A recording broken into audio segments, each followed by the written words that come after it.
Welcome to healthy food kitchen. நம்ம இன்றைக்கி வந்து குடமிளகாயில் சட்னி செய்ய போகிறோம். இது வந்து சிகப்பு குடமிளகா நறுக்கி வச்சுருக்கேன், லேசாக நறுக்கி வச்சுருக்கேன், அப்போ தான் சீக்கிரம் வதங்குங்கிறதுக்காக. தக்காளி பழம் வந்து 2 பழம் நறுக்கியிருக்கேன். புளி நான் போடலை, அதனால் 2 பழம் நறுக்கியிருக்கேன். பெரிய வெங்காயம் 1, உப்பு கொஞ்சம், மிளகாய் 4 மிளகாய் எடுத்திருக்கேன். ஏன்னா 2 தக்காளி பழம் போட்டிருக்கேன். புளிப்புக்கு ஏற்ற அளவுக்கு நீங்கள் உரப்பு எடுத்துக்கோங்க. இது வந்து 2 ஸ்பூன் உளுந்து எடுத்திருக்கேன். நான் கருப்பு உளுந்து இருக்கிறதுனால கருப்பு உளுந்து எடுத்திருக்கேன். நீங்கள் சாதாரண உளுந்து கூட எடுத்துக்கலாம். 1 ஸ்பூன் அளவுக்கு கடுகு, 1 ஸ்பூன் கடுகு, உளுந்தம்பருப்பு,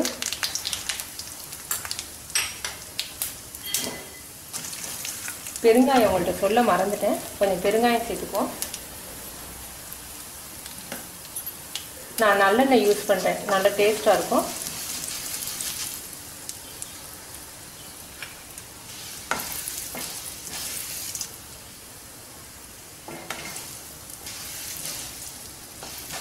மிளகாய்,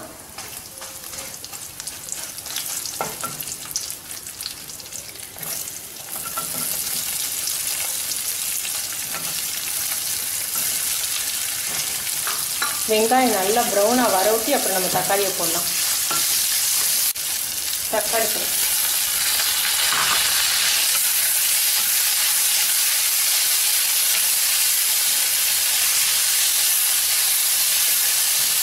பழம்,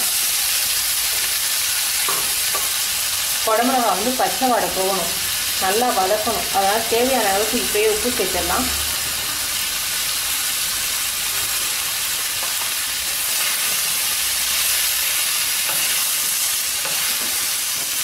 நல்லா கொஞ்சம் காய் வதங்கட்டும். நல்லா காய் வதங்கிடுச்சு. இது ஆறின பிறகு நம்ம வந்து அரைக்கலாம். அரைச்சாச்சு, ரொம்ப டேஸ்ட்டாக இருக்குது. இப்போ நம்ம தாளிச்சிருவோம். தாளிக்கிறதுக்கு நீங்கள் வந்து நல்லெண்ணெயே சேர்க்கலாம், ரொம்ப டேஸ்ட்டாக இருக்கும்.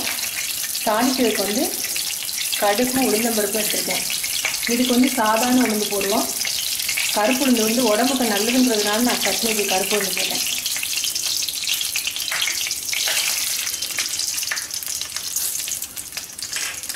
இதுக்கு வந்து உருண்டை தக்காளி, அதாவது பெங்களூர் தக்காளி கிடைச்சுன்னா போடுங்க, அதான் ரொம்ப டேஸ்ட்டாக இருக்கும்.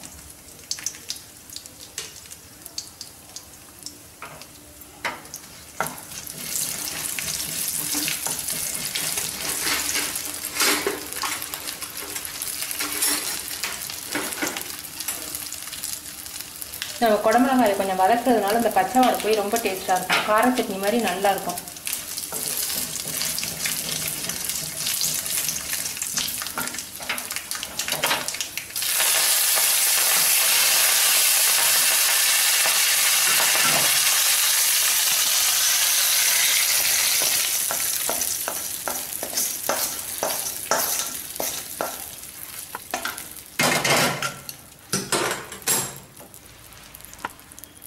சட்னி ரெடி ஆயிடுச்சு.